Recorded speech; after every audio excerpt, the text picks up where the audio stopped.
এই লোকটি একটি হরিণকে দেখতে পেল, যেটা অসহায়ভাবে দাঁড়িয়ে আছে। তার নিতম্বের কাছে একটা তীর বিদ্ধ হয়ে আছে। স্পষ্টতই যন্ত্রণায় কাতর সে। এক মুহূর্ত দেরি না করে সে খুব সাবধানে ধীরে ধীরে তীরটা বের করে আনল। দ্রুত সে কাঁপতে থাকা প্রাণীটিকে নিয়ে ছুটল একজন পশু চিকিৎসকের কাছে, কারণ এর দ্রুত চিকিৎসা দরকার ছিল। পেশাদার ডাক্তারদের তত্ত্বাবধানে আহত হরিণটি একটু একটু করে সেরে উঠতে লাগল, কিন্তু প্রায়ই সে বিষণ্ণ চোখে বাইরের দিকে তাকাত। তার বোনের পরিবারের জন্য মন খারাপ করত।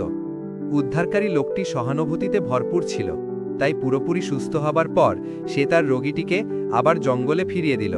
কিন্তু এরপরে যা ঘটল তা সত্যিই আশ্চর্যজনক।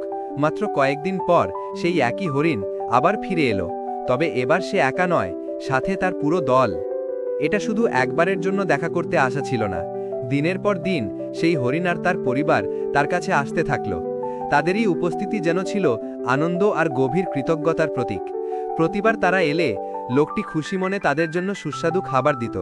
এই ভালোবাসা আর খাবারের আদান প্রদান তাদের মধ্যেকার অসাধারণ সম্পর্ককে আরও মজবুত করে তুলল।